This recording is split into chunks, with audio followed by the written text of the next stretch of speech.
Bismillahirrahmanirrahim. Assalamualaikum warahmatullahi wabarakatuh. Waalaikumsalam warahmatullahi wabarakatuh. Dengan mengucap syukur alhamdulillah, marilah kita sama-sama memanjatkan puji dan syukur kehadiran Allah Subhanahu wa taala yang telah melimpahkan nikmat dan karunia-Nya kepada kita semua. Sehingga kita dapat berkumpul di ruangan ini dalam keadaan sehat dan dapat menghadiri acara di mana acaranya yaitu pengimbasan guru penggerak kepada rekan sejawat tahun 2022.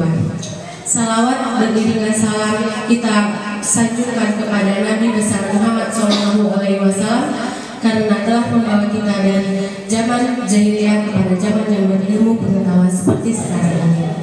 Selanjutnya atas nama pembawa acara, saya mengucap terima kasih kepada rekan-rekan semua telah hadir berkumpul di dalam ruangan ini, di mana kita menghadiri acara yang diselenggarakan oleh calon guru penggerak kita.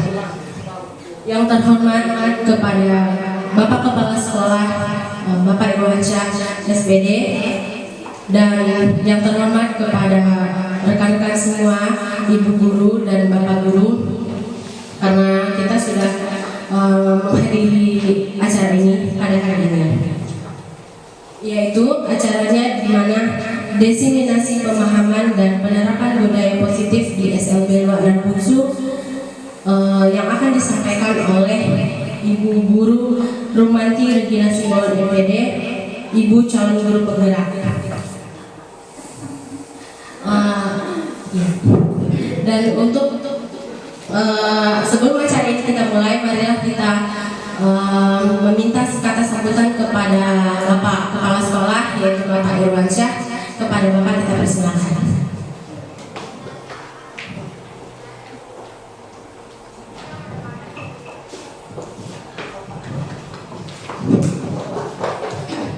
Alhamdulillahirrahmanirrahim. Puji syukur marilah sama-sama kita panjatkan kepada Allah Subhanahu wa taala yang mana pada siang menjelang sore kita dapat mandat daripada calon guru penggerak kita. Dia ingin berbagi kepada kita apa yang pas dari calon guru penggerak terhadap teman-teman sejawatnya. Nah, pada hari ini bukti nyata berkata bahwa imbas guru penggerak itu bukan untuk pribadi daripada calon guru penggerak itu sendiri, tapi adalah yang diutamakan untuk teman-teman di SLB Luaran Bungsu. Alhamdulillah kita bersyukur sampai hari ini sekolah sebagai pengurusnya saya sendiri sangat mendukung secara positif demi terselenggaranya program guru penggerak yang salah satu calonnya dapat dari SLB Luaran Bungsu Rumanti Regina Simbol MPD. Mudah-mudahan kelak nanti apabila sudah ditetapkan sebagai calon, sebagai guru penggerak tingkat nasional yang akan mendapatkan manfaat terutama sekali adalah sekolah kita. Jadi untuk itu pada teman-teman guru-guru yang sehari-hari berkecimpung dengan pelayanan terhadap anak, nah dengan program ini akan lebih baik lagi hasilnya nanti setelah ini berjalan sesuai dengan panduan yang ada. Kenapa saya katakan seperti itu? Kita baca dari kepala yang di atas itu, pembebasan. Jadi kalau tidak ada imbasnya, apa gunanya guru penggerak? Ya, tidak akan mungkin pemerintah melaksanakan ini. Dan ini sudah berdasarkan kajian yang begitu matang. Dan ini salah satu metode mungkin untuk agar tujuan pendidikan nasional tercapai. Ya, jadi mungkin kami dari sebagai penanggung jawab sekolah mudah-mudahan program ini bisa berjalan sebaik-baiknya sebagaimana yang diinginkan oleh para peneliti, penerbit dan segala macam tentang pendidikan guru. Jadi untuk itu mari kami mengajak rekan-rekan semua saling memberikan dukungan dan saling kerjasama apa yang diinginkan oleh program daripada guru penggerak itu sendiri. Mudah-mudahan SLB buatlah bersungguh pada khususnya untuk masa-masa yang akan datang akan lebih baik, ditambah lagi dengan guru penggerak yang satu-satunya angkatan 6 ya, angkatan 6 satu-satunya dari Sumatera Barat, tempatnya di PMU. PMU di mana? Di SLB. Kita harus bangga. Nah, dengan sendirinya ini akan terimbas nanti kepada teman-teman semua.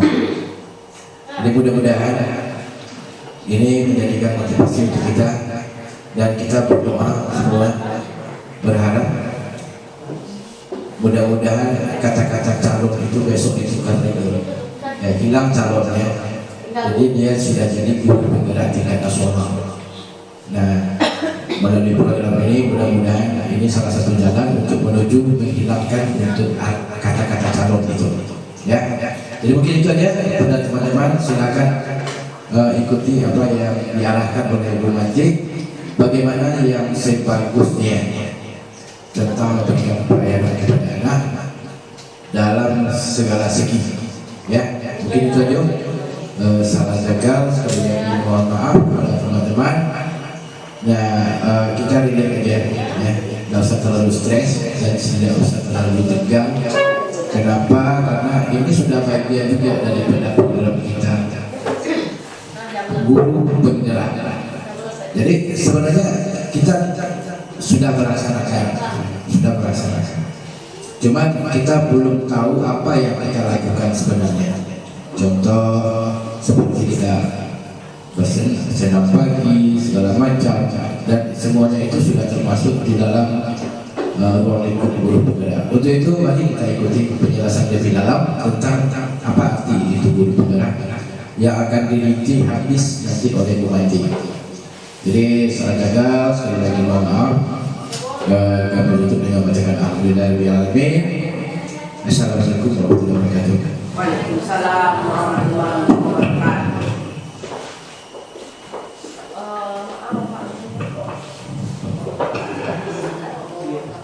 Baiklah, terima kasih kepada Bapak sepatah kata yang semoga bermanfaat bagi kita semua. Untuk selanjutnya kita masuk ke cara inti, yaitu penyampaian yang akan disampaikan oleh Ibu Romanti Regina Simbolon kepada Ibu kita persilakan. Terima kasih Bu.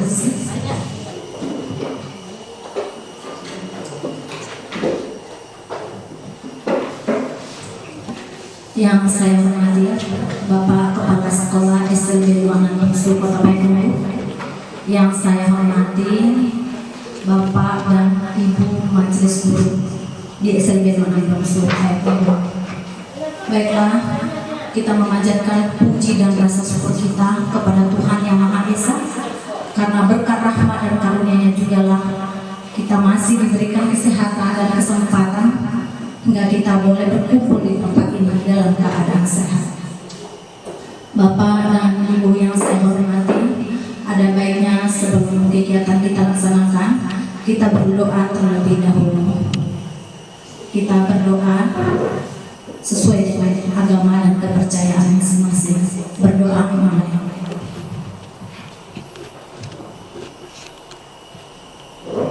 Berdoa selesai. Terima kasih.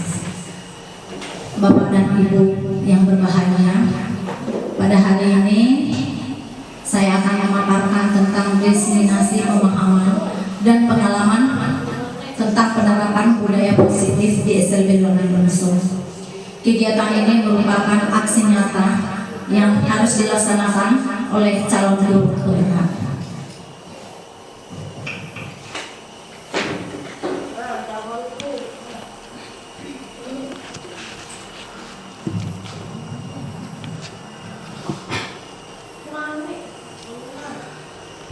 Sebelum acara kita mulai, saya mengucapkan selamat datang kepada para guru-guru hebat.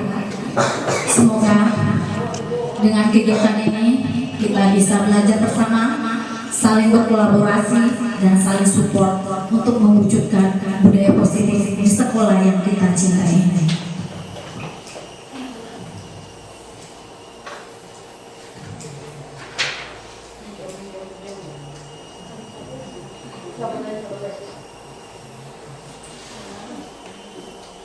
Bapak dan Ibu, adapun pemaparan yang akan dijelaskan pada saat ini adalah mengenai konsep utama modul budaya positif. Pada konsep ini yang akan kita bahas yaitu yang pertama adalah perubahan paradigma belajar, yang kedua disiplin positif, yang ketiga kebutuhan dasar manusia, yang keempat posisi kontrol restitusi, yang kelima motivasi perilaku manusia, keyakinan kelas, dan segitiga restitusi. Yang pertama kita akan membahas tentang perubahan paradigma dalam belajar.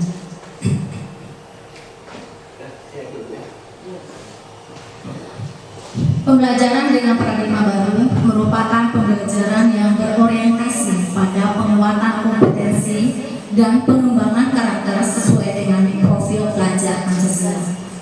Pembelajaran paradigma baru memastikan bahwa praktik pembelajaran yang dilaksanakan berpusat pada murid, dirancang berdasarkan pembelajaran yang berdiferensiasi, yang mana setiap murid belajar sesuai dengan kebutuhan dan tahap perkembangan.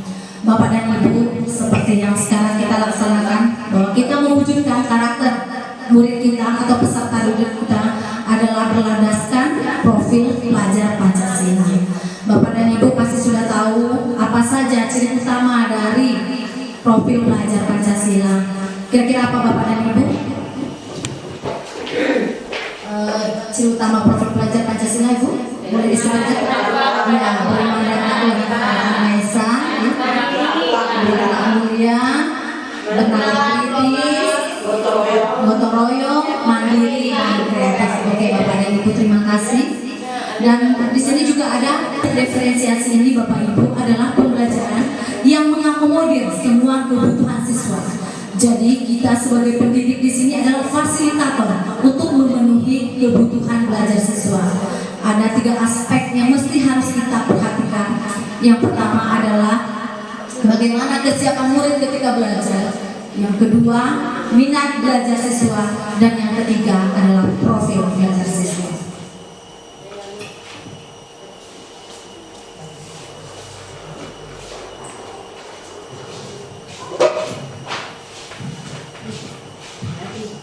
Kita masuk kepada disiplin positif.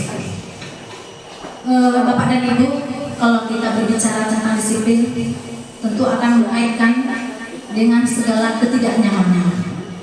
Karena akan berkaitan dengan tata tertib. Nah, di sini disiplin dimaknai sebagai sesuatu yang dilakukan seseorang pada orang lain untuk mendapatkan kepatuhan dan memiliki kecenderungan dan ketidaknyamanan, serta sering dihubungkan dengan tata tertib yang berkaitan dengan sanksi dan hukuman bagi melanggarnya. Jadi Bapak dan Ibu, kata disiplin itu tidak asing lagi bagi kita para guru. Kita mengharapkan disiplin yang diwujudkan adalah disiplin positif, yang mana kedisiplinan bukan karena sesuatu untuk melakukannya, tetapi karena kesadaran daripada peserta didik kita. Disiplin positif, sebelum kita mendefinisikannya, sebagai pendidik kita memiliki tujuan untuk menciptakan murid-murid kita memiliki disiplin diri yang positif, sehingga bisa menguasai diri dalam bertindak atau berperilaku dengan mengacu kepada nilai-nilai kebajikan universal dan memiliki motivasi intrinsik bukan ekstrinsik. Jadi disiplin positif, kita tarik kesimpulannya, merupakan salah satu cara untuk menerapkan, bertujuan menumbuhkan kesadaran serta memberdayakan anak untuk melakukan tindakan tanpa sogokan Jadi di sini nilai-nilai kebajikan adalah merupakan fondasi kita untuk melakukan suatu tindakan. Di mana nilai-nilai positif ini adalah sesuatu tujuan yang mulia yang bisa kita pegang untuk melakukan tindakan dalam hal yang positif.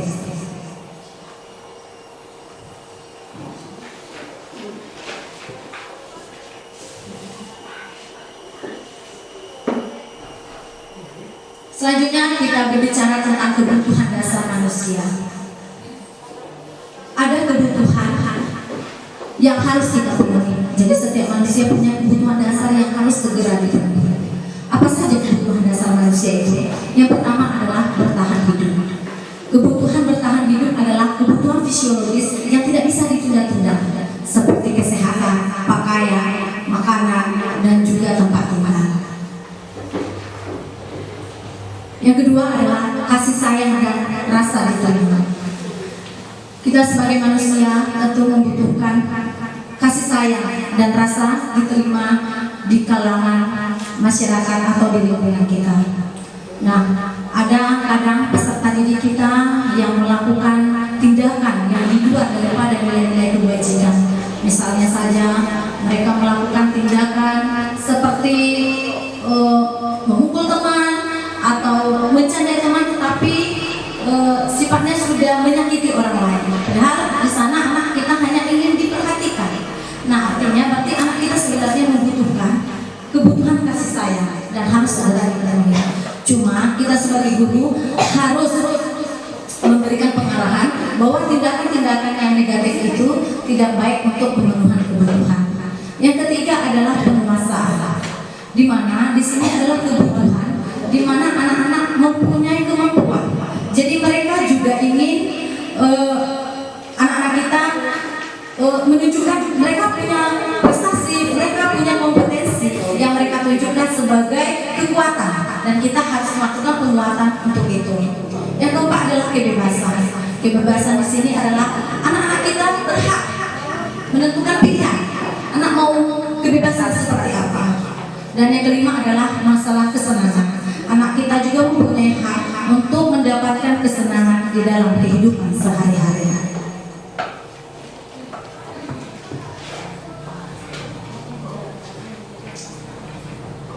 Selanjutnya kita belajar tentang motivasi perilaku manusia.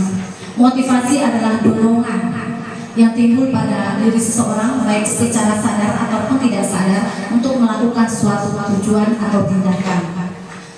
Ada 3 hal yang menyebabkan manusia melakukan tindakan. Yang pertama adalah menghindari ketidaknyamanan atau hukuman. Yang kedua adalah mendapatkan imbalan atau penghargaan. Yang ketiga menghargai nilai-nilai kebajikan diri sendiri. Nah, kalau kita berbicara mengenai menghindari ketidaknyamanan dan hukuman, itu hasilnya tidak akan lama. Karena apa? Anak melakukan tindakan hanya karena rasa takut, karena dia tidak mau dihukum. Tetapi ketika kita melonggarkan aturan, maka anak akan tetap melakukan tindakan yang sama. Kalau mendapatkan imbalan atau penghargaan, nah ini juga efeknya tidak panjang atau tidak jangka yang lama. Karena apa? Ketika anak melakukan tindakan atau katakanlah itu perlakuan, itu karena kita iming-imingi sesuatu. Misalkan, kalau kamu nanti belajar yang bagus, kalau kamu datang tepat waktu, ibu akan memberikan hadiah. Nah, sepanjang hadiah itu masih kita beri, anak mungkin akan tetap melakukan. Tetapi ketika nanti dia tidak belajar dengan kita dan tidak melakukan hal yang sama, tentu anak belum tentu melakukan. Nah, beda dengan menghargai nilai-nilai kebajikan diri sendiri. Untuk ini, tentu anak memiliki motivasi intrinsik. Artinya, anak melakukan tindakan itu secara sadar, bukan karena iming-iming atau juga menghindari ketidaknyamanan yang ada dari lingkungan sekitar.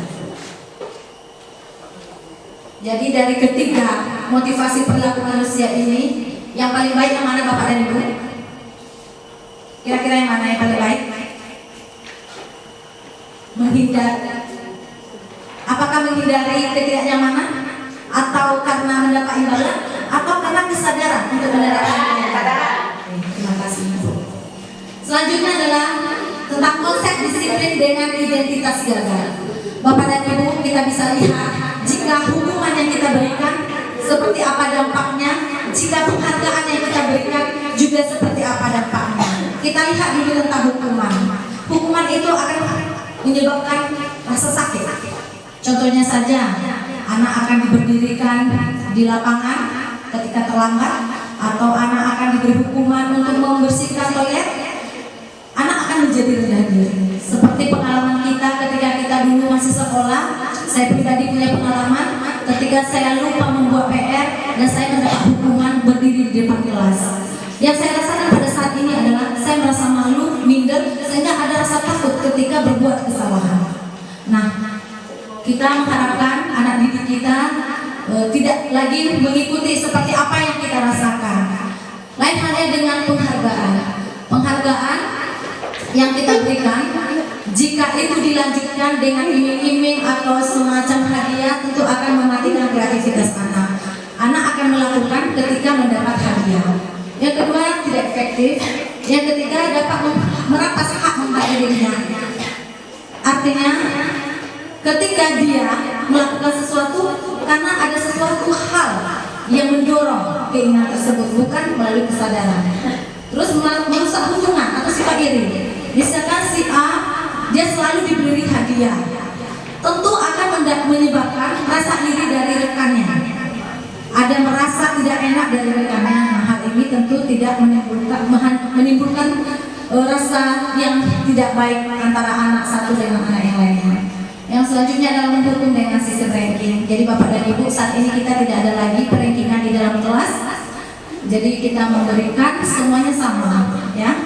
Anak-anak tidak lagi ketakutan atau rasa minder. Kenapa sih saya mendapatkan ranking sekian? Atau juga orang tua, kenapa sampai saat ini anak saya rankingnya masih di bawah? Seperti itu Bapak dan Ibu.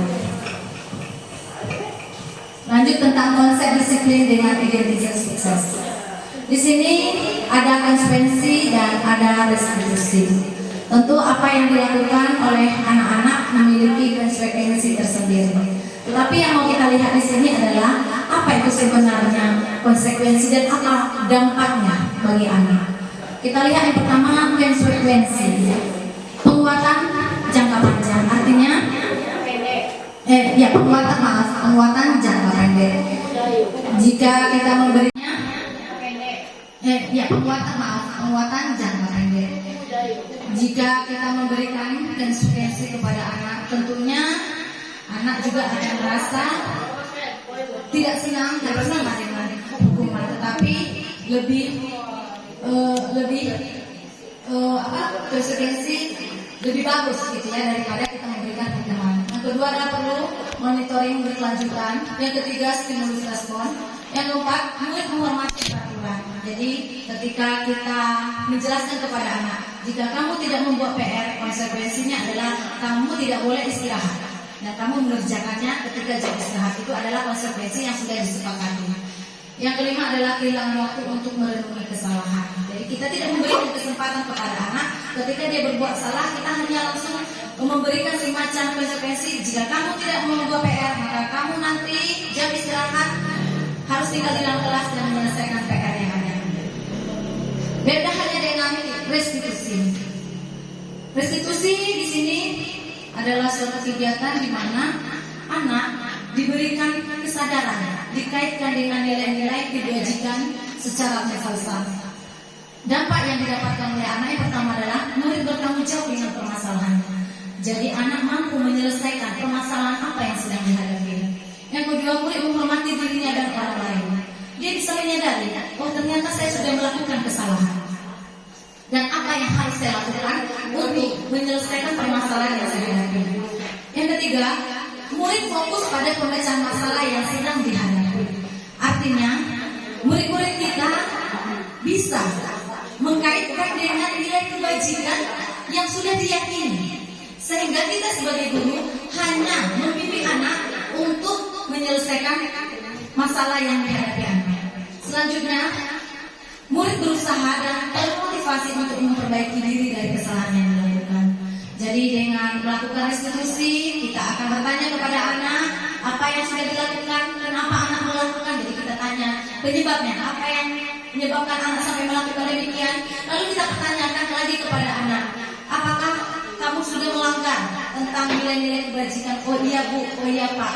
Nah, apa yang mesti kamu lakukan kalau memang kamu sudah melanggar? Mungkin yang akan diungkapkan atau disampaikan anak, saya besok tidak akan lagi terlambat ke sekolah. Misalkan itu adalah tentang aturan di sekolah mengenai kedisiplinan datang tepat waktu ke sekolah.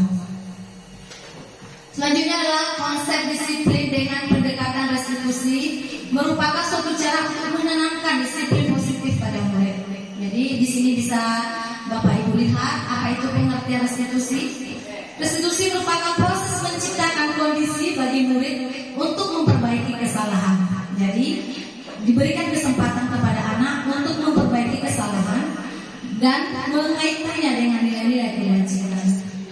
Adapun ciri-ciri restitusi yang pertama adalah memperbaiki hubungan, merupakan suatu tawaran bukan paksaan. Jadi tidak dipaksa anak untuk memperbaiki, tetapi memang kita mengharapkan muncul motivasi intrinsik dari anak, kesadaran dari anak. Kemudian belajar dari kesalahan, menuntun untuk melihat ke dalam diri atau anak bisa mengintrospeksi diri dengan kesalahan yang sudah dilakukan. Kemudian mencari kebutuhan dasar apa yang mendasari tindakan. Kenapa anak bisa sampai berbuat demikian? Apa sih kebutuhan yang belum terpenuhi? Selanjutnya fokus pada karakter dan fokus pada solusi. Di sini selanjutnya kita bisa melihat tentang perbedaan antara hukuman, konsekuensi dan restitusi. Contohnya saja ini pada kasus terlambat datang ke sekolah, ya. Kalau hukuman, Bapak Ibu sudah tahu ya, bagaimana cara memberikan hukuman kepada anak. Misalnya anak yang terlambat datang ke sekolah membersihkan kamar mandi dan guru marah-marah dengan verbal yang menyinggung perasaan anak. Kalau dengan konsekuensi, guru memberikan konsekuensi bagi yang terlambat datang ke sekolah. Misalkan sebelumnya kita sudah berkesepakatan ya anak. Jika besok ada anak ibu yang terlambat, apa konsekuensinya? Mungkin ada yang memberikan saran, ibu besok membawa bunga bagi yang terlambat. Nah, itu menjadi aturan di dalam kelas. Dan ini bersifat tegas. Ketika memang anak melakukan atau melakukan tindakan terlambat datang ke sekolah, memang guru harus bersifat tegas untuk melaksanakan aturan yang sudah disepakati. Untuk restitusi, ini guru akan mengaitkan dengan keyakinan kelas yang membantu siswa menyelesaikan masalahnya. Misalkan saja kita bertanya dulu, kenapa anak ibu datang terlambat ke sekolah? Nanti tentu anak akan menyampaikan apa yang menjadi alasan kenapa dia terlambat ke sekolah.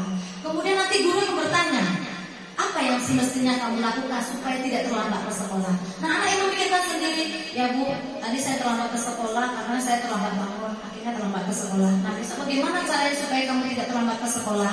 Saya akan lebih awal tidur Bu, saya akan cepat tidur. Nah, seperti itu mungkin jawaban anak. Sehingga guru dan siswa mempunyai komunikasi yang terbuka, sehingga apa permasalahan yang dihadapi anak bisa diselesaikan. Jadi di sini kita mengaitkan dengan nilai-nilai kebajikan yang mesti harus dipahami oleh anak. Jadi kita tidak memaksa, tetapi kita menimbulkan motivasi intrinsik, kesadaran dari anak, sehingga anak bisa melakukannya secara sadar. Ini Bapak Ibu yang tidak kalah penting adalah penerapan 5 posisi kontrol guru. Di mana di sini ada sebagai pembuku, ada pembuat rasa bersalah, teman, pemantau, dan manajer. Misalkan saja kasusnya adalah murid tidak membuat PR. Kalau kita sebagai pembuku, posisi kontrol kita guru sebagai pembuku adalah patuhi aturan sekolah. Artinya apapun yang terjadi wajib dipatuhi. Kalau tidak, mendapat hukuman. Misalkan saja berdiri di depan kelas. Itu yang saya sendiri secara pribadi, itu yang sering dulu saya laksanakan sebelum belajar tentang materi budaya positif ini. Yang kedua, pembuat rasa bersalah. Di sini misalkan sudah sering ibu mengingatkan kamu agar jangan lupa membuat PR di rumah. Ibu sangat kecewa dengan kamu. Artinya apa di sini? Siswa diberikan pernyataan-pernyataan oleh guru sehingga siswa itu merasa bersalah, menyentuh. Atau bisa juga misalnya gara-gara kamu saya jadi dipanggil oleh kepala sekolah. Jadi anak merasa bersalah. Seperti itu. Itu adalah pembuat rasa bersalah. Misalnya, ayo anak, kamu harus bisa membuat guru dan orang tua bangga. Ya sudah, kalau memang tidak buat PR hari ini tidak apa-apa. Ya seperti itu. Jadi bagaimana dengan temannya berbicara, memperlakukan murid kita seperti teman kita. Yang selanjutnya adalah pemantau. Nah kalau pemantau ini tentu dia sudah membuat suatu aturan terlebih dahulu. Misalkan begini, kamu sudah tahu tentang peraturan sekolah kita. Apa peraturannya dan bagaimana konsekuensinya jika melanggar aturan di sekolah. Misalkan tadi kasusnya adalah murid tidak membuat PR. Nah, paling gurunya akan bertanya, kenapa kamu tidak membuat PR? Saya lupa Pak. Kamu tahu apa konsekuensinya jika tidak membuat PR? Tahu Pak, nanti saya istirahat tidak boleh keluar, tapi saya harus menyelesaikan PR. Oke, kalau begitu silakan. Seperti itu ya. Dan yang terakhir adalah manajer. Nah, manajer ini adalah suatu kontrol di mana seorang guru itu mengaitkan dengan nilai-nilai tadi, kesadaran. Misalnya begini, apakah kamu tahu apa kesalahanmu? Kira-kira apa yang akan kamu lakukan untuk memperbaiki kesalahanmu? Itu seperti restitusi tadi. Jadi ditanyakan kepada siswa, kenapa dia terlambat hari ini? Kalau sudah terlambat seperti ini, apa yang mesti dilakukan untuk berubah? Nah, nanti anak sendiri yang menjawab, semestinya saya seperti ini Pak. Oke, kalau kamu seperti itu, silakan laksanakan mulai besok. Dan guru hanya memberikan bimbingan bagaimana anak bisa mencapai menyelesaikan masalah yang dihadapi. Selanjutnya keyakinan kelas. Keyakinan kelas ini adalah kesepakatan di dalam kelas yang sifatnya universal, ya. Dan seorang anak bisa termotivasi secara intrinsik sehingga lebih tergerak bersemangat menjalankan keyakinannya daripada hanya mengikuti serangkaian peraturan. Tujuan dibuat keyakinan kelas ini adalah yang pertama, menciptakan pembelajaran yang berpusat kepada murid. Yang kedua, melibatkan murid dalam menentukan kelas yang diimpikan sehingga lebih bertanggung jawab dengan keputusan yang dibuat bersama-sama. Yang ketiga, menumbuhkan komunikasi yang efektif antara guru dan siswa. Nah, Bapak dan Ibu, apa bedanya keyakinan kelas dengan peraturan kelas? Ada kira-kira Bapak dan Ibu yang bisa membantu saya? Jadi kalau keyakinan kelas ini misalnya seperti ini Bapak Ibu, pertanyaan pemantiknya, mengapa kita mesti memakai masker dan cuci tangan di masa pandemi? Kenapa kira-kira Bapak dan Ibu? Kenapa kita harus pakai masker dan cuci tangan? Supaya aman, artinya kesehatan ya, sehat ya. Terus kenapa kita harus mengenakan baju yang bersih setiap hari?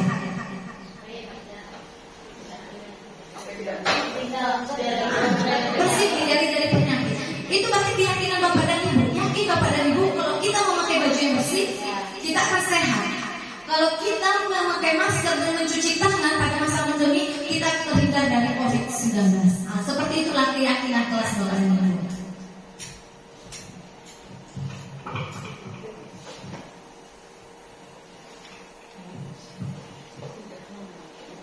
Ini contoh membuat keyakinan kelas yang sudah saya laksanakan di kelas 3 autis ya. Yang pertama adalah bekerja sama membersihkan kelas. Yang kedua, menjaga dan meletakkan barang sesuai pada tempatnya. Jadi ketika barang sudah dipakai akan dikembalikan pada tempatnya. Yang ketiga, saling menolong dan menghargai orang lain. Yang keempat adalah rajin belajar dan menyelesaikan tugas yang diberikan guru tepat waktu. Yang kelima adalah mandiri. Jadi Bapak dan Ibu juga bisa nanti melaksanakan atau membuat keyakinan kelas seperti yang sudah saya rancang di kelas autis. Nah, untuk membuat keyakinan kelas ini ada beberapa hal yang perlu diterapkan. Yang pertama, pernyataannya dibuat secara universal. Yang kedua, pernyataan dalam bentuk kata-kata yang positif. Yang ketiga, kata-kata yang dibuat sederhana dan mudah dipahami dan diingat oleh anak. Apalagi anak-anak kita anak berkebutuhan khusus, jangan membuat kata-kata pernyataan yang panjang, yang ribet, yang anak sekiranya tidak memahami apa yang kita maksud. Yang keempat, disesuaikan dengan kondisi kelas dan sekolah dalam penerapannya. Yang kelima, ketika membuat keyakinan kelas, melibatkan semua murid yang ada di dalam kelas. Jadi ini adalah kesepakatan kita dengan murid-murid yang ada di dalam kelas. Bapak dan Ibu, ini adalah segitiga restitusi, di mana di sini ada validasi kebutuhan, kemudian ada menanyakan keyakinan, dan ada menstabilkan identitas. Nah, satu persatu akan kita bahas apa itu menstabilkan identitas yang dimaksud di segitiga restitusi yang kita pahami hari ini. Yang pertama adalah menstabilkan identitas. Ketika anak berbuat salah, maka kebutuhan dasar yang belum terpenuhi pada saat ini, murid kita bantu dengan tenang dan mencari solusi dari permasalahan dan meyakinkan mereka dengan satu kalimat positif. Yang kedua, validasi tindakan yang salah. Pada langkah ini, guru harus memahami kebutuhan dasar yang mendasari tindakan anak berbuat salah. Menurut teori kontrol, semua tindakan manusia, baik atau buruk, memiliki tujuan tertentu. Yang perlu kita lakukan adalah memahami permasalahan dari anak didik kita.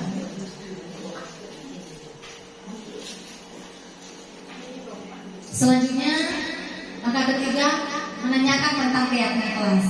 Ketika langkah 1 dan 2 sudah dilaksanakan, maka selanjutnya akan dihubungkan dengan nilai-nilai yang dipercaya yang berpindah menjadi orang yang diinginkan.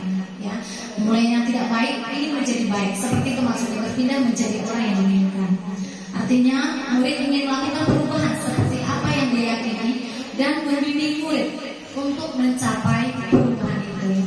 Nah, di dalam segitiga restitusi ini, Bapak dan Ibu, yang pertama apa langkah kita? Yang pertama, menanyakan apa penyebab dia melakukan kesalahan.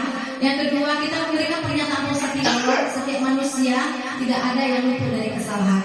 Yang ketiga, kita mengaitkan dengan nilai-nilai yang ada di nilai-nilai kebajikan yang universal.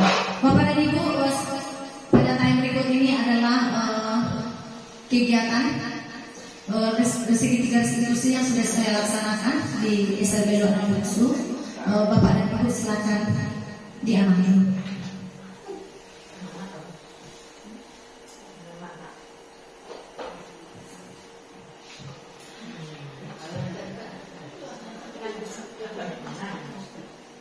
Ini ketika kita berbaris ada siswa yang membawa handphone.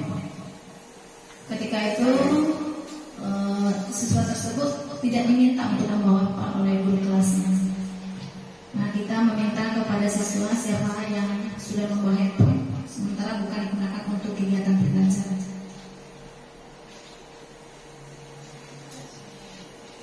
Nah, ada anak kita 2 orang, Ocha dan Lisa. Kemudian kita melakukan segitiga restitusi untuk penyelesaian masalahnya. Siswa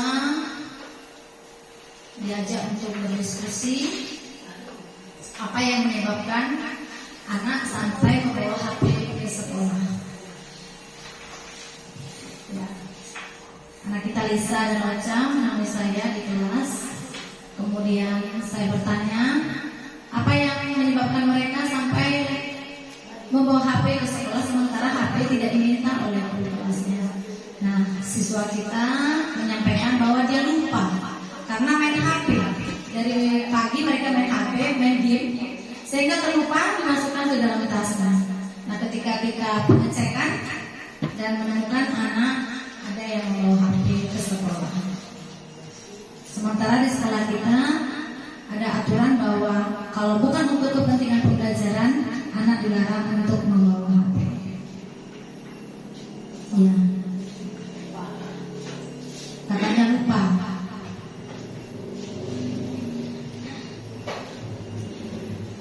Oh, maaf ya, Bapak dan Ibu, ini kebetulan karena suaranya lupa saya tadi, sehingga tidak ada mendapat suara. Ya.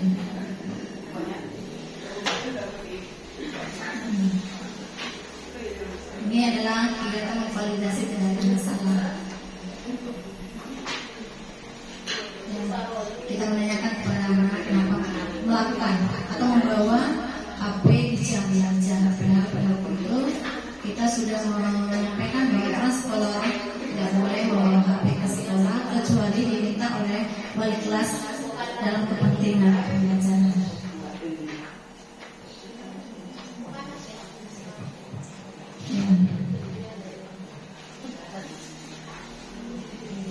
Kemudian kita menstabilkan identitas. Ini artinya guru memberikan pernyataan positif bahwa setiap manusia tidak ada yang tidak bersalah. Ibu juga membawa HP ke sekolah, tetapi ibu menggunakannya adalah untuk kepentingan mengajar. Nah, siswa pun demikian. Jika memang guru kamu meminta untuk membawa HP ke sekolah untuk kepentingan pembelajaran, silahkan dibawa. Tapi kalau untuk anak kita yang paling sering di sekolah itu mereka selfie, kemudian nonton TikTok. Nah, itu yang tidak kita inginkan ketika mereka membawa HP. Dan anak-anak kita karena anak berkebutuhan khusus perlu pembimbingan yang pendampingan yang benar-benar karena kita takut terjadi hal-hal yang tidak kita inginkan. Dan terakhirnya kita bertanya kepada anak, apa yang mesti kamu lakukan setelah ini? Bocah mengatakan, besok saya tidak akan membawa lagi, dan saya tidak akan main game. Kalau main game pun saya tidak akan lama-lama. Seperti itu.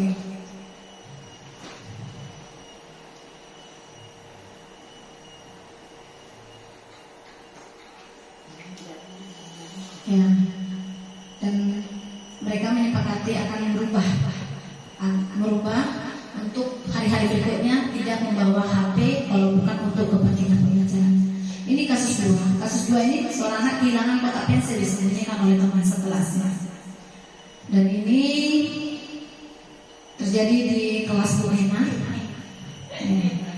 Nah, pada saat pembelajaran anak-anak disuruh mencatat materi, tiba-tiba ada salah satu anak yang kehilangan kotak pensilnya. Dan Bu Nena sudah bertanya kepada murid siapa yang mengambil, tidak ada yang mengaku. Akhirnya Bu Nena meminta Nana untuk datang ke kelas saya di dalam penyelesaian masalah. Dalam penyelesaian masalah ini saya menggunakan segitiga restitusi.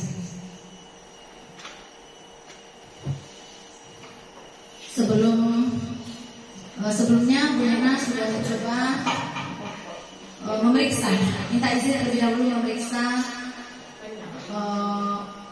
tas atau meja anak, mana tahu ada yang disembunyikan, dan tidak ada yang mengaku.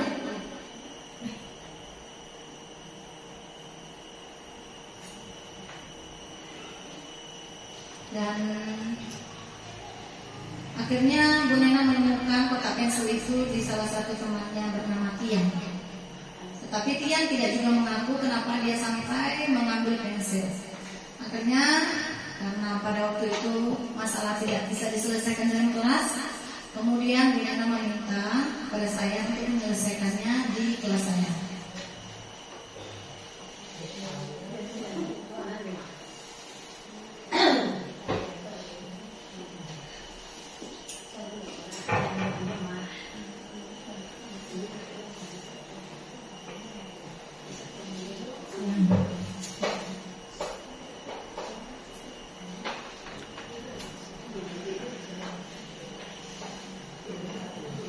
Kemudian ini adalah kegiatan segitiga restitusi di mana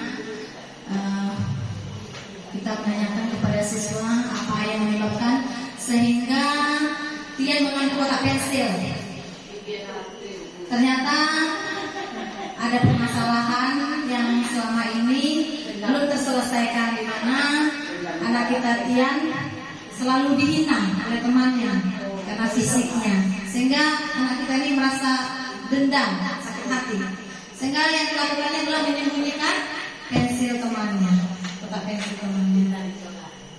Dan saya juga menyatakan kepada anak bahwa kita manusia itu tidak ada yang sempurna. Semua manusia punya kekurangan dan kelebihan, dan kita tidak boleh untuk menghina orang lain.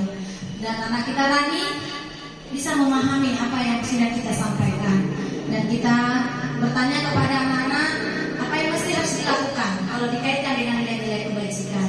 Mereka menjawab, kami harus saling menghargai ibu, kami harus saling menghormati.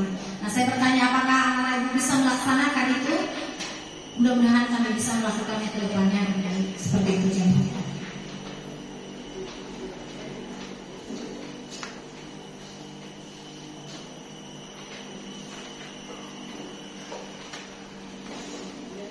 Jadi kita mulai validasi yang salah, menggunakan keyakinan langkah-langkahnya sudah kita laksanakan di sini.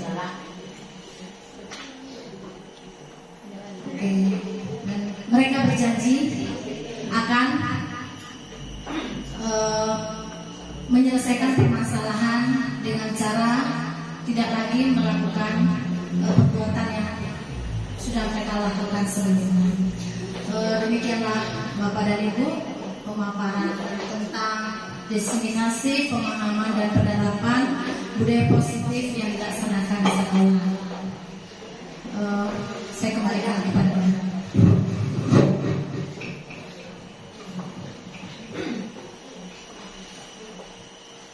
Terima kasih kepada Ibu Rumati yang telah menyampaikan materi kepada kita semua. Semoga apa yang diberikan, materi yang diberikan kepada kita tadi dapat berguna dan bisa kita aplikasikan di dalam kehidupan kita sehari-hari, terutama dalam pembelajaran di kelas. Kemudian acara yang ketiga yaitu diskusi, ya Bu. Ya, diskusi. Bila ada rekan-rekan sekalian atau ibu-ibu yang akan bertanya mengenai penerapan budaya positif, dapat kita tanyakan kepada Ibu Rumati. Saya kumpulkan pertanyaannya. Apakah ada ibu-ibu yang mau bertanya?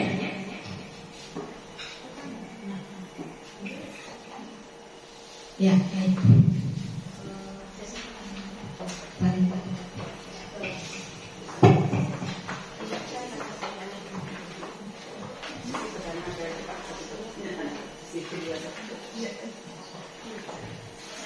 Assalamualaikum warahmatullahi wabarakatuh.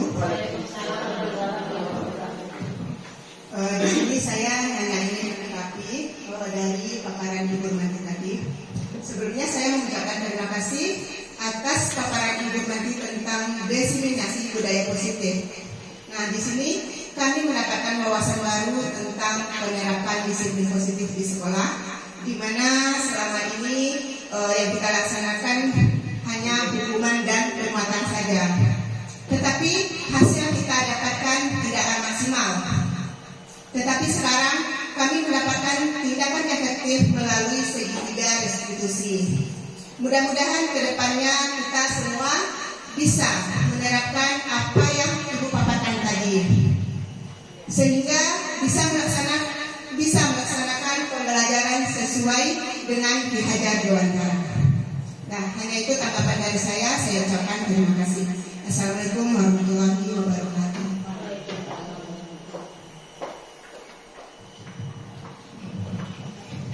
Ya, terima kasih atas tanggapan yang Ibu Nena berikan tadi. Semoga ada tambahan dari Ibu nanti atau iya ada lagi tambahan. Terima kasih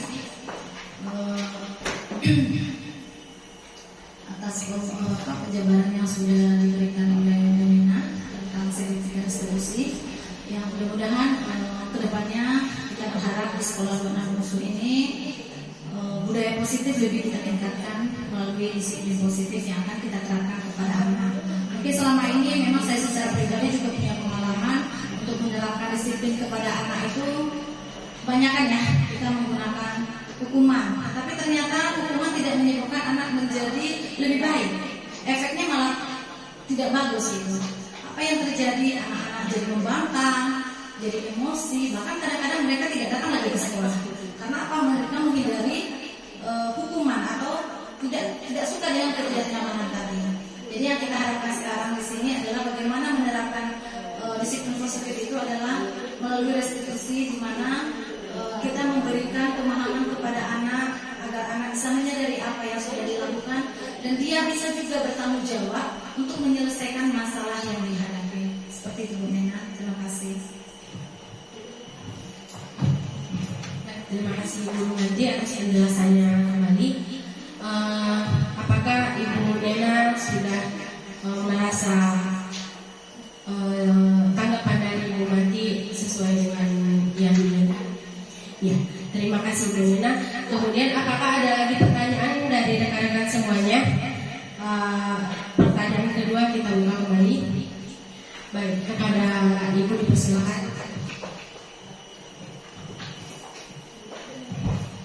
Assalamualaikum warahmatullahi wabarakatuh. Waalaikumsalam warahmatullahi wabarakatuh. Saya berterima kasih atas kesempatannya pada hari ini. Berdasarkan jelaskan kepada kami semua. Di sini saya bertanya tentang segitiga restitusi. Di situ kan ada 3 langkah-langkah segitiga restitusi. Apakah 3 langkah-langkah restitusi ini dilakukan secara berurutan atau tidak? Terima kasih. Assalamualaikum warahmatullahi wabarakatuh. Assalamualaikum warahmatullahi wabarakatuh. Kita minta Ibu nanti untuk menjawab pertanyaan dari Ibu Pit. Terima kasih Mbak Pit tentang pertanyaan mengenai pendekatan segitiga restitusi ya. Pendekatan segitiga restitusi dilaksanakan dengan 3 langkah. Yang pertama adalah menstabilkan identitas, yang kedua validasi tindakan yang salah, yang ketiga menanyakan keyakinan. Nah, untuk melaksanakan kegiatan ini dalam penyelesaian masalah pada anak tidak mesti harus berurutan Ibu Pit ya. Bisa aja kita mulai dari validasi tindakan yang salah. Misalnya anak berbuat kesalahan, katakanlah seperti siswa kita tadi Sitian dengan si Yani ya. Kita akan bertanya dulu kepada anak, kenapa sampai kita tanya kepada dia, kenapa dia sampai mengambil atau menyembunyikan kotak pensil dari si Rani? Tentu ada yang mendasari kenapa anak melakukan tindakan itu. Nah, kita tanya, kita gali, apa sih yang menyebabkan sampai anak berbuat demikian? Apa alasannya? Jadi kita dengarkan dulu alasannya. Kayak tadi yang sudah diceritakan oleh Pian, karena selama ini dia selalu dihina karena memiliki fisik yang tidak sempurna. Nah, di sini kita dengarkan dulu apa alasannya. Kemudian kita tanya kepada Rani, kenapa Rani melakukan demikian? Nah, Rani jawabannya karena senang dia membuat tindakan seperti itu. Dia merasa puas kalau temannya menangis seperti itu. Kemudian setelah kita itu namanya validasi tindakan yang salah ya Bu Pit. Yang tadi kita nanya alasan dulu kenapa dia sampai berbuat demikian, melakukan tindakan yang salah. Kemudian masuk kepada langkah menstabilkan identitas yang nomor 1. Jadi kita balik. Yang nomor 2 kita dahulukan validasi tindakan yang salah. Yang kedua menstabilkan identitas. Jadi di sini kita memberikan pernyataan positif kepada anak bahwa sebenarnya manusia itu tidak ada yang sempurna. Setiap manusia punya kekurangan dan kelebihan. Seperti itu. Jadi kita sebagai manusia harus bagaimana semestinya. Nah, masuklah menanyakan keyakinan. Bagaimana mestinya kita sebagai manusia? Nah, nanti mereka akan jawab, harus saling menghormati Bu, harus saling menghargai. Iya. Nah, gimana cara kamu supaya tidak melakukan kegiatan atau tindakan seperti ini lagi? Mereka akan menjawab, kami tidak akan lagi Bu, kami tidak akan saling menghina lagi Bu. Nah, seperti itu.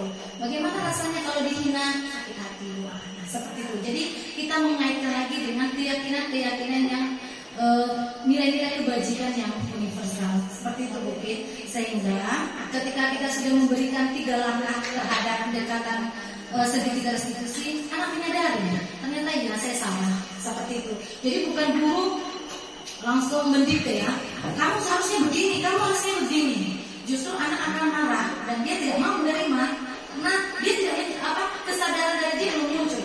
Tapi kalau tadi kita sudah berkomunikasi dari hati ke hati, anak akan menceritakan apa yang terjadi, apa yang dirasakan, dan bagaimana tindakan yang harus dilakukan untuk menyelesaikan masalah yang dihadapi. Seperti itu Bu Pit. Terima kasih.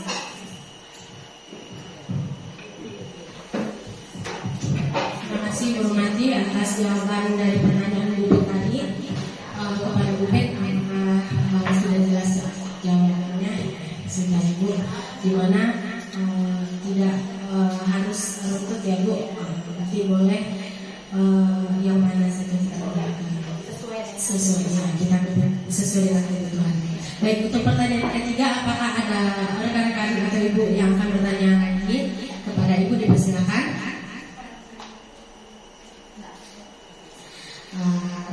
Sepertinya sudah tidak ada, jadi sudah jelas.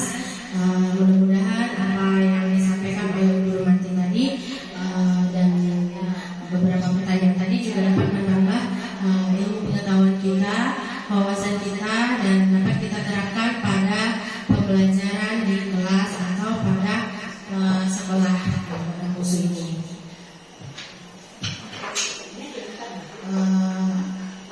sudah kita akhiri acara kita hari ini.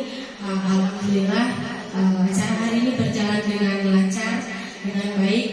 Kepada Ibu Rumati, terima kasih atas ilmu yang telah Ibu berikan kepada kita semua. Semoga bermanfaat bagi kita. Wabillahi taufiq wal hidayah. Saya berbicara. Assalamualaikum warahmatullahi wabarakatuh. Waalaikumsalam warahmatullahi wabarakatuh.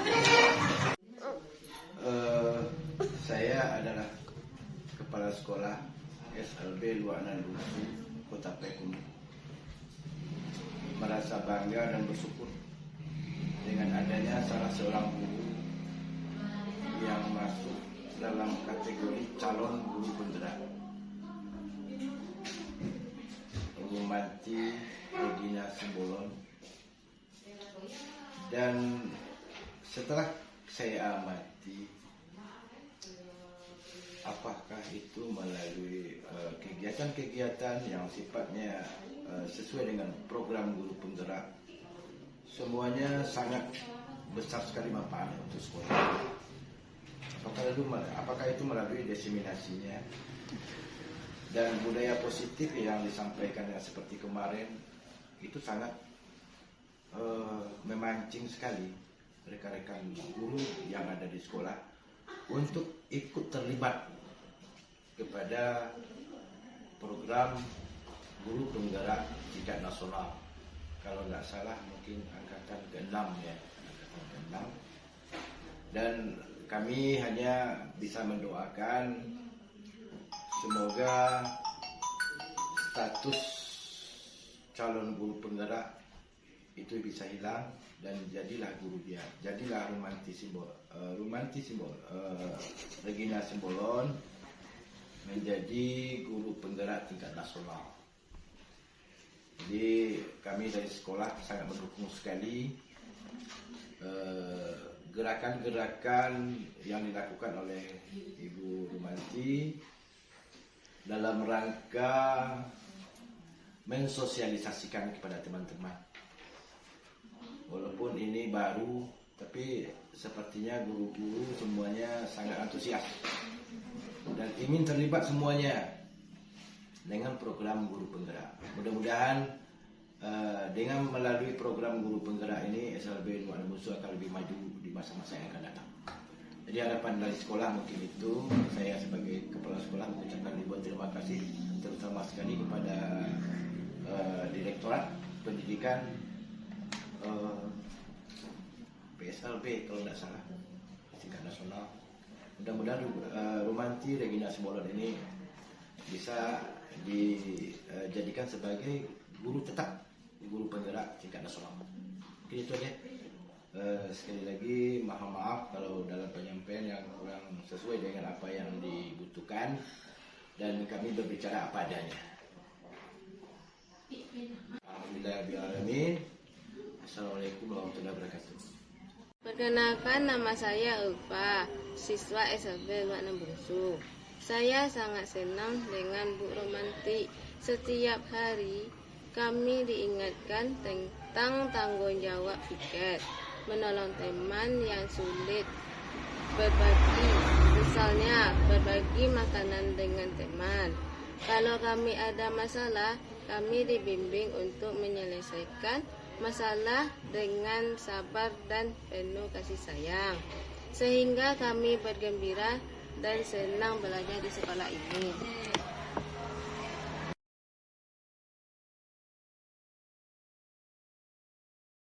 Warahmatullahi wabarakatuh. Perkenalkan, saya Magdalena, rekan sejawat dari Rumanti Regina Simbolon MPD, yang merupakan calon guru penggerak angkatan ke-6. Di sini saya ingin memberikan tanggapan tentang paparan yang diberikan oleh saudara Rumanti Regina Simbolon MPD tentang pengimbasan budaya positif di lingkungan SLB Luaknan Bunsu. Dari paparan yang telah diberikan kepada kami, merasa antusias sekali terhadap yang diberikan selama penyajian, dan itu mampu membuka cakrawala berpikir kami untuk kedepannya demi kemajuan SLB Luaknan Bungsu. Demikian sedikit tanggapan dari kami. Terima kasih. Assalamualaikum warahmatullahi wabarakatuh. Shalom, perkenalkan nama saya Rumanti Regina Simbolon PD. Saya adalah guru dari SLB Luaknan Bungsu Kota Payakumbuh, Provinsi Sumatera Barat, dan merupakan calon guru penggerak angkatan 6. Terkait refleksi tentang kegiatan diseminasi pemahaman dan penerapan budaya positif terhadap rekan sejawat yang sudah saya laksanakan di sekolah luar biasa adalah kedepannya kami dari pihak sekolah, guru-guru akan mengadakan komunikasi yang lebih intens lagi terhadap perkembangan anak-anak kami, anak-anak berkebutuhan khusus, dan kami akan memberikan bagaimana trik-trik atau langkah-langkah untuk penerapan daripada budaya positif yang bisa diterapkan dan dibantu oleh orang tua di rumah. Karena anak-anak kita, anak-anak berkebutuhan khusus perlu pendampingan dari orang tua, dari guru, dan juga orang-orang terdekat di sekitarnya.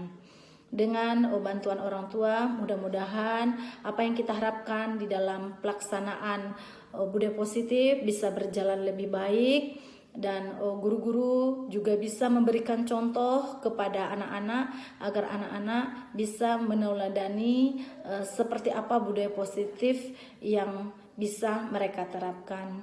Kemudian di dalam diseminasi saya juga sudah memberikan contoh bagaimana pelaksanaan daripada segitiga restitusi yang sudah saya laksanakan di kelas saya, dan memang segitiga restitusi adalah penyelesaian masalah yang menurut saya sangat efektif. Karena apa? Anak-anak tidak terbebani, anak-anak bisa berterus terang dan menceritakan apa adanya, apa yang dirasakan, dan apa yang akan dilakukan sebagai langkah solusi dari penyelesaian masalah. Kemudian saya juga sudah mengimbaskan atau diseminasikan kepada guru-guru rekan sejawat bagaimana cara membuat keyakinan kelas, bagaimana supaya siswa bisa sepakat dengan nilai-nilai kebajikan yang dipercaya dan bisa dilaksanakan di dalam kelas. Tentunya untuk membuat keyakinan kelas ini, guru-guru juga harus memahami dengan keadaan anak kita yang berkebutuhan khusus dan memberikan semacam bimbingan kepada mereka, karena tidak semua mereka memahami. Nah, guru akan memberikan bagaimana contoh konkret di dalam pelaksanaannya sehingga anak-anak kita bisa memahami apa itu sebenarnya keyakinan kelas yang sudah disepakati dan bagaimana penerapannya.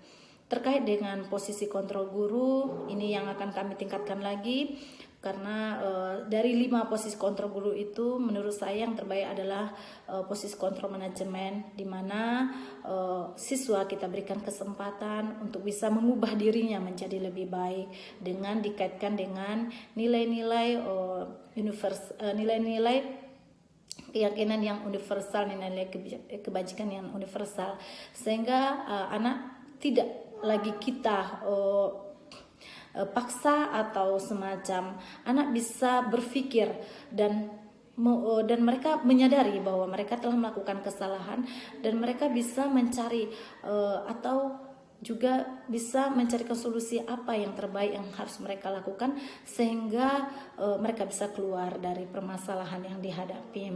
Harapan saya ke depannya, guru-guru saya, rekan-rekan sejawat yang ada di sekolah Luaknan Bungsu semakin meningkatkan